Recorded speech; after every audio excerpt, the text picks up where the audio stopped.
Okay, so thank you so much, everyone, for joining us for the latest webinar for UK PACT. That's Parents and Carers Together. And we have a brilliant speaker today talking about hybrid working. It's Dr. Naomi Finch. And Naomi works at York University as a senior lecturer in social policy and is deputy chair of the Equality and Diversity Committee. Just open up this slide. I found an image that I thought evoked the idea of hybrid a little bit, but I'm sure there are better ones out there. But just before I do hand over to Naomi, because we're going to go straight into this content and really think about this because it's very relevant to the higher education sector. So I'll just briefly introduce Naomi. Dr. Naomi Finch's research interests focus on gender equality, specifically related to work and care, and how welfare states shape, support, and value care. She mainly focuses on intra-household care, how parents share care and work, and the implications of this, both in terms of gender equality in the labour market and other areas such as parental and child well-being and poverty. Now, I had the pleasure of meeting Naomi in person at the conference at York St John on parental policy and support that Ernestine Ngozi organises. It's still open to submit to for those of you who are interested as well. So please look that one up at York St John. And I know Naomi to be very impressive and a strong advocate for this work in her work, day-to-day work at York University. So it's a great pleasure to have her speaking here today. And I'm delighted to be able to talk about this topic as well. And this is the first of two webinars we're going to do. This is the first one on hybrid working, and I will introduce later the one we've got coming up in early June as well. So Naomi, would you like to share your screen? Yeah, I will also put it on full screen, and then you just tell me when to move, and I'll move for you. Sure, great, thanks. Okay, so thank you for waiting. I'm going to be talking about hybrid work in higher education. Can move on to the next slide. And it's really a background of sort of two main issues, I suppose. In higher education, we've traditionally had quite high work autonomy and flexible working. But obviously, since COVID, there's been greater flexibility across different sectors or different occupations. And particularly in higher education, we have seen sort of more focus on hybrid work, and it's become more widespread and acceptable. But the assumption really is, when we've been introducing hybrid work or flexible working more generally, but hybrid working specifically, is that we're going to be able to better balance work and family life, and this will lead to an increase in well-being. But actually, what we've seen in previous studies have not necessarily focused on higher education, but actually we don't always see that kind of positive result when we're talking about flexibility in work. It's what's been deemed by Chung as a flexible work paradox, that actually what we see is due to greater boundary blurring between work and family life, that it doesn't necessarily translate into higher work-family life balance. But also Chung kind of goes on to explain it or look into it a bit more and actually suggests that flexible work exploits men and women. And actually a lot of this is due to self-exploitation. So if you're working at home, you're more likely to perhaps to exploit working by perhaps working longer, perhaps actually, by spending more time doing housework, childcare, and interrelating that with work. And she suggests this goes along with gender role assumptions. So men are more likely to exploit flexible working by exploiting their breadwinner role, by working longer. And actually, that translates into more likelihood of being able to be promoted, and higher income and getting on better within the workplace. Whereas women are more likely to exploit hybrid work by actually doing more childcare along the lines of their sort of main carer role. And that actually might have more negative impact in the workplace. So what hasn't really been studied is the effect of this in the higher education sector. We do know that the higher education sector is more has a more work-centric environment, and by that I mean there's more kind of expectation that that you're very focused on your work, then even might be deemed as being passionate about your subject, and this is sort of interdispersed with the ideal worker norm that not only are you very focused on your work and your field of working, that the assumption is that you don't necessarily have any external factors that will impact upon that. The ideal worker norm being sort of a male norm without kind of childcare influences in terms of impacting upon their work.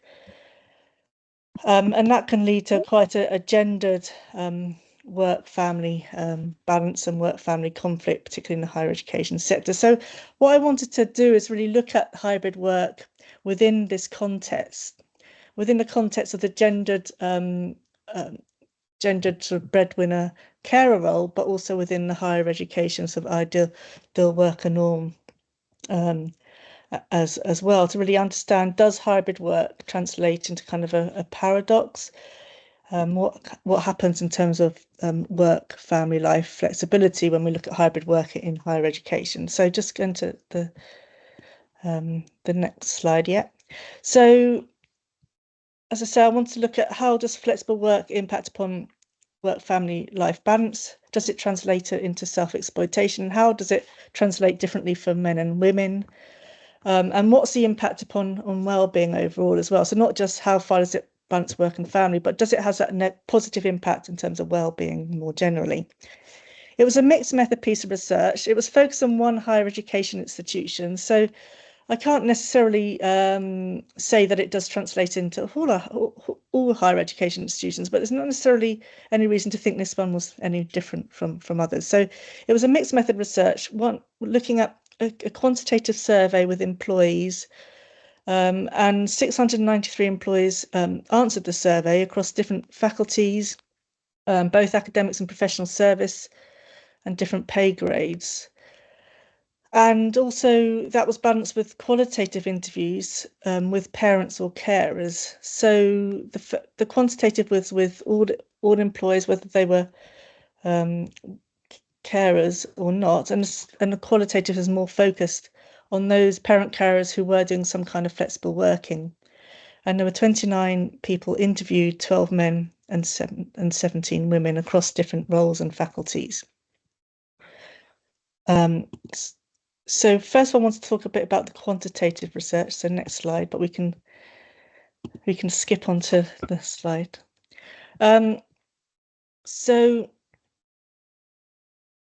So I looked at different areas to think about, first of all, how does hybrid work impact upon spillover and boundary blurring into family life? And I did this in two ways. First of all, spillover, looking at how far does it impact upon unpaid overtime? And then also looking at how far it impacts upon spending time working in what's deemed as free time. So yeah, just stop there. So first of all, looked at the impact upon men. So what we generally see is actually hybrid work there's less evidence of a hybrid work paradox for men. So the more time men spend teleworking or spend working at home, the less work family spillover that we see. So actually, the more time men spend teleworking, the less unpaid overtime they actually do. So if they spend more time working at home, they're less likely to work longer. This is particularly the case for those in higher paid roles. So we don't necessarily see, that kind of impact on overtime on those lower paid roles, and particularly in the arts and humanities sector. But we also see it in social sciences, in sciences too, but to less extent. What's interesting is actually in social science, it kind of goes towards what we might have expected from the literature, that more homeworking does actually increase unpaid overtime for male staff in that faculty. It's difficult to know why there's that distinction. But actually, more teleworking also leads to men saying that they're less likely to work in their free time as well.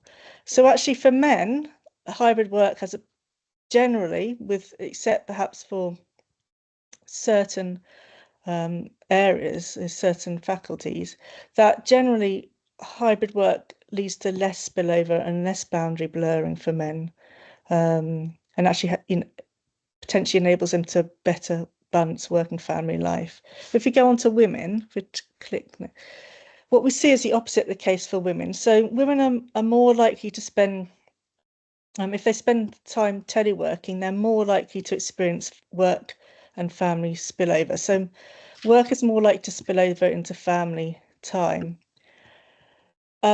There's evidence of more overtime undertaken for women who work more time at home, and particularly for arts and humanities staff and for highly paid women. This might be explained by those faculties or those roles which, first of all, might have more autonomy involved. So arts and humanities staff might have more autonomy over how they spend their time working at home than, for example, those in the sciences. And so they might have more flexibility and, actually spending more time in their work, and it's spilling over into their family life. Those for highly paid women also might have more autonomy over how they control their time as well, but also the ideal worker norm they might feel more pressure into living up to the ideal worker norm, and so therefore spend more time working in order to live up to that. Women are also more likely to spend more of their free time working as well if they spend more time in hybrid work or in working at home. So generally what we see is a more negative impact in terms of boundary blurring for women and more evidence of a hybrid work paradox. They're less able to balance work and family life. If we go on to the next slide, these are just actually, I'm not going to show you every chart, but it's kind of just to demonstrate what I'm talking about here. So this shows in the sort of the horizontal line, it shows the proportion of time men and women spend hybrid working or teleworking. So 0 is they don't spend any time working at home, and 100 is they spend all their time working at home. And this is actually showing unpaid overtime. So what we see is that the more time men spend working at home, this is the blue line, the less overtime that they're doing. So there's a sort of line going downwards showing they're spending less time. For women overall, there's only a marginal impact upon unpaid overtime. It increases very slightly the more time they spend working at home. But if we go to the next slide, and Mark, and go to the next slide.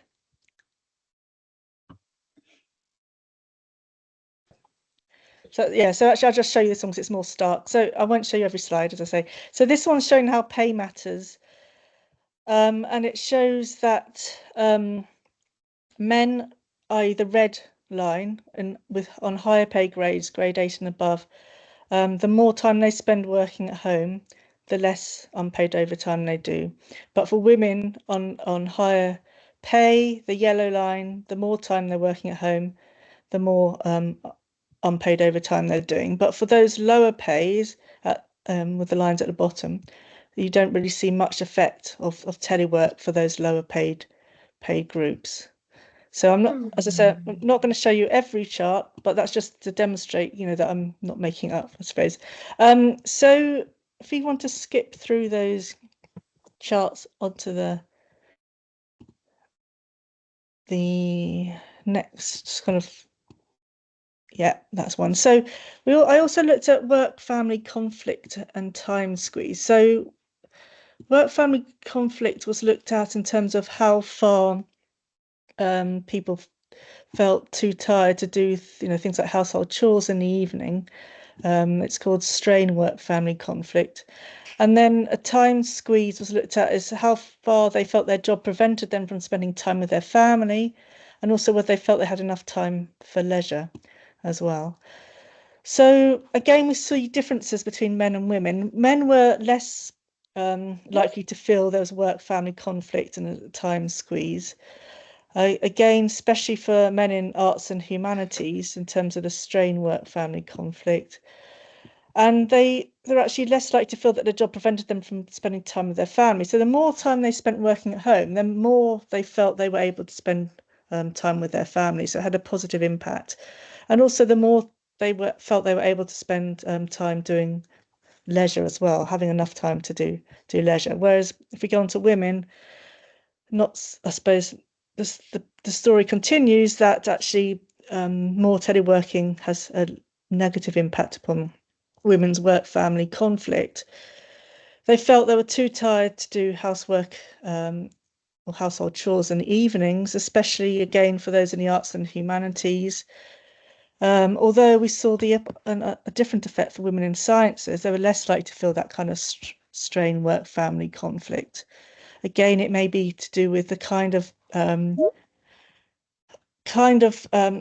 work they're able to do at home, that maybe science is more focused on the 9 to 5 kind of norm within even when working at home, so it's less likely to spill over.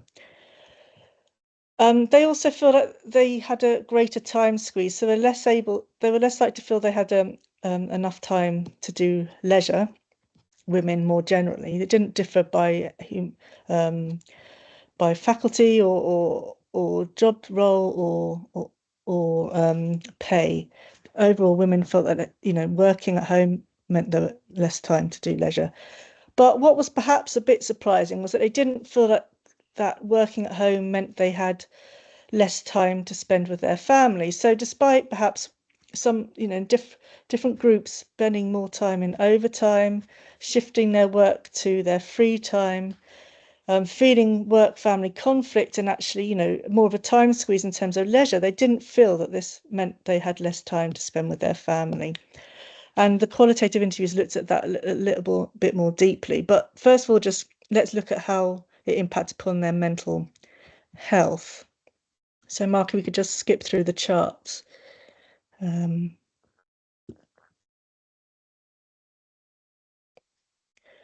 This slide, is it? Yeah, that's right. So just open up. So the mental health was measured by the General Health Questionnaire score, which is a quite a well-utilized way of measuring mental health. And we found that generally men who worked more at home were more likely to have higher mental well-being, although this is more concentrated upon lower paid workers rather than higher paid workers. And women generally had lower mental health if they worked more at home. Again, more focus on lower paid workers, and especially for teaching scholarship staff who had substantially lower mental well-being if they worked more at home. Again, might be related to the type of work they might do, more maybe working with students rather than with their colleagues, and which may have a detrimental impact, less control over their time as well. Again, lower paid workers might have lower mental well-being because they had less control over their time and less able to, might be working at home, but less able to utilize the benefits of working at home. So then I wanted to think about the qualitative work. And I wanted to really delve a bit more deeply into thinking about how the qualitative work, or how women, given that we see all these negative impacts in the quantitative aspect. How do women then actually spend their time? What's their experiences of hybrid work? Do they feel these negative experiences? And I looked at the extent that sort of grouped the sample differently, looking because it seemed to have different impacts for those who are working mainly at home, those who split their time a bit more equally between work at home, those with no particular set pattern, and those who work mainly in the office. And there's a gender split between those who are working mainly in the office were all men. Those which had no particular set pattern were more likely to be men with younger children, and those working mainly at home or split their time more equally were more likely to be women. But this is qualitative. I'm not saying there's a necessary relationship, but it kind of pans out with what we might expect. They all work flexibility in some ways, even if they didn't work hybridly. Again, the screen seems to have frozen, Mark, but I'll continue because of time. You're continuing. Okay, so first we're looking at hybrid.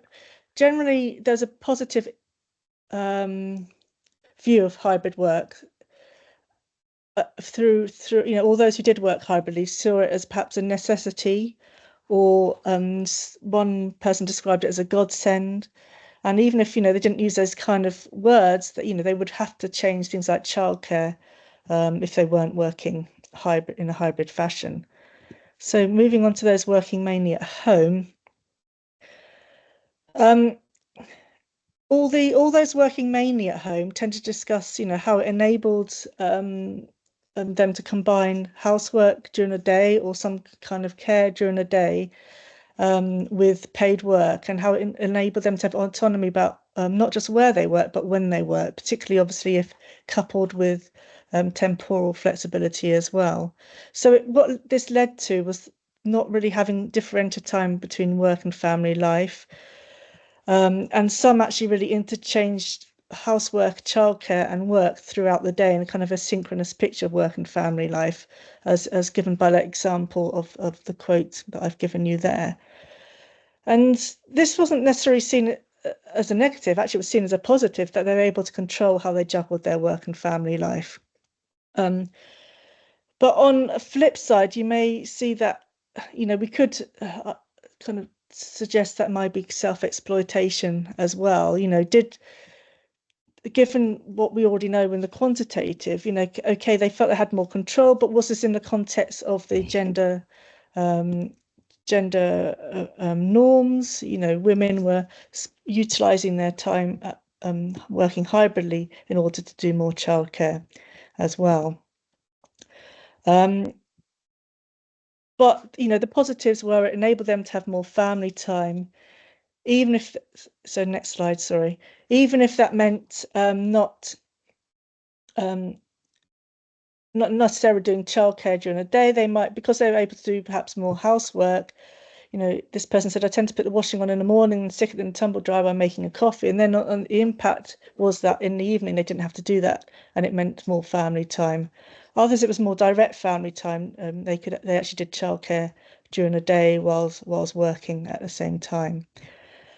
And it doesn't necessarily, but this didn't necessarily mean that they spend more time doing overtime. And if they did, they didn't feel that it was a particular issue, because it had the benefits of being flexible in how they spent their time. With those who spent time equally between home and work, they also felt they had this control over their work and family life in the same way that those working at home more did, and identified the benefits of spending time with children. Perhaps, if their partner was looking after their child, they could go down and have lunch and spend a bit more quality time with them. But sorry, could you go on to the next slide? I'm flicking through these quite quickly. So boundary setting. The difference between this group and those working mainly at home was that they were very they felt that boundary setting was more important. So they saw the benefits of working at home, but also the benefits of going into the office too. So this person said, what's good about going to the office is about being, place that's separate from home, and a kind of mental separation. between home responsibilities and work responsibilities. So it wasn't necessarily the physical, but the being able to mentally reduce that kind of overspill between work and family life. And generally they felt that their being able to work at home, did actually have benefits, fits well with their life in terms of, perhaps in the same way as working at home, they could do some housework during the day. But you didn't see in this group that kind of synchronous working on a day. So you didn't see parents spending all their time interchanging between work and care throughout the day. There was more demarcation in their time, how they spent it. Let's look at the group who had no set pattern between work and home, because this was an interesting group. It's a smaller group, but most of these workers were men, and when they didn't have a set pattern between when they went to work, but this kind of was driven by what was happening in their family life. So if they felt they were better set to help their partners with their care, particularly, do spend some time doing childcare, that, depending what was happening during the day, they would work at home. And so, they were very much found it really important to use that hybrid work time to interchange their time in terms of helping their partner do care, perhaps take their children to school. And they found this really important. And most of them did have young children, and there were examples of fathers who, well, one example, I shouldn't say examples, one example of a father who'd come off paternity leave, missed their child, and felt that hybrid work was really important for being able to spend a bit more time with their child. So for this group, hybrid work did have the positive impact on actually balancing work and care more effectively. At the same time, this group also felt family spill over into work more acutely than the other groups. So the other groups have perhaps see the benefits of more of being able to spend time working at home and caring, and saw less negatives. But when there was spillover, this was felt more acutely for men in this group. So I was trying to work out what I was doing today and trying to get organized, and then there was lots of kind of screaming, so I had to go and help and get them ready for the day. And so these moments where I can get a bit stressed because I want to do work. So it was kind of a balance. Finally, there was a working mania on site groups. So next slide. In the quantitative analysis, we saw that this group felt more, or men in this group felt more acutely the work-family conflict. And this group was taken up all by men in the qualitative study as well. What was really important for this group, even though they didn't work hybridly, they found temporal flexibility really important in order to meet family responsibilities.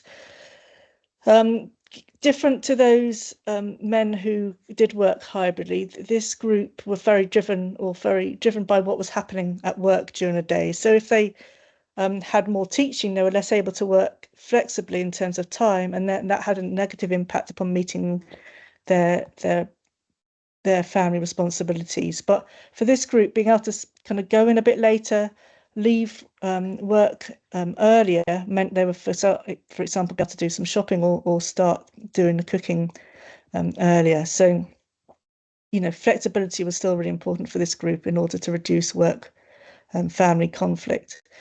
But there were periods of time for this group where work-family conflict was felt really acutely because of heavy workloads, again, driven by what was happening at work rather than by what was happening at home. So just to quickly conclude, what we see looking at the quantitative and the qualitative is that men generally felt, though there's less evidence of men feeling the hybrid work paradox. They were better able to work undertake work-family balance if they worked at home more, and this had a better impact upon their well-being. And unlike what we saw in the literature, this group I looked at in higher education were less likely to self-exploit by working longer, men. And although that's different from the literature, And actually what we saw is actually the benefits of hybrid working for men. They're better able to utilize it to spend the opportunity to care more and to see their children more and be more involved, especially those with young children. For women,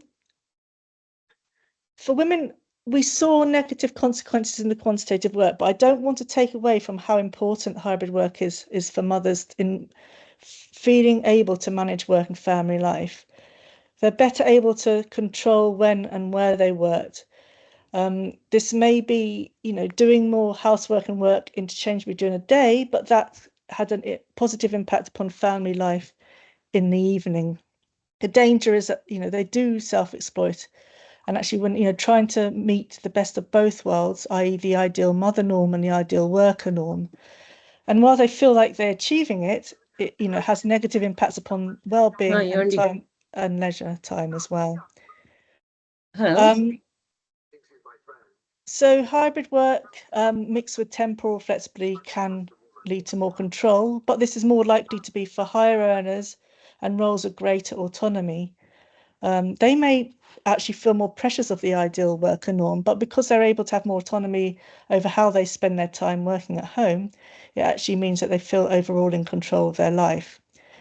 Those roles with less autonomy, particularly, for example, those with lower paid, may feel they have less control. And there's evidence in the literature that suggests that those at lower paid are more likely to have more responsibility doing childcare. Women, this is. So it may mean that because they have within the household more likely to be adhere to that kind of breadwinner carer norm, it means they have not only less control because of the kind of work they do, but then less control in their family life, less able to outsource their childcare because of low income. And then this leads to more conflict and lower well-being overall as well. Next slide, very quickly. What we see that context matters. So the gendered roles matter in terms of how this translates into positive impact of hybrid work. Hybrid work is really important, but it is still within the context that men are more likely to be breadwinners, and women are more likely to take on that caring role. And so what happens is, women are more likely to interchange it with childcare. But hybrid work can have a positive role, enabling fathers to spend more time caring, to share that care. Arguably, it's a question of balance.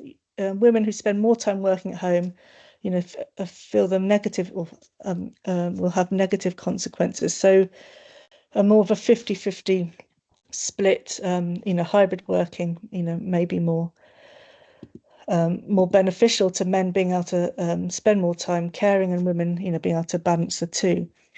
But at the same time, because it's still seeing in gendered contexts, we need to couple hybrid work with good quality, low-cost childcare, which means women are better able to outsource the care and not necessarily do both at the same time. As we've seen, low-paid workers have more negative consequences.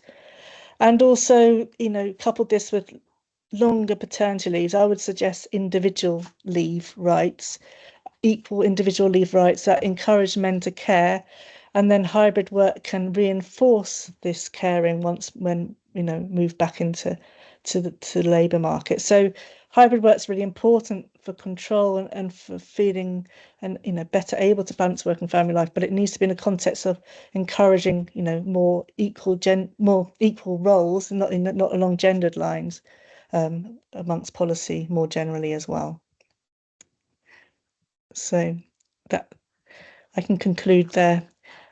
Gone up to nearly the 15 mark because of the problems at the beginning, but yeah. No, yes, thank you, Naomi, so much. If everyone is amenable, we'll keep going for a little bit longer. We normally have it around the 45 minutes, but we've had some technical issues at the start, so it would be great to have some time for questions if you can, Naomi, as well. If you have some time. Yeah. I will stop recording now, and then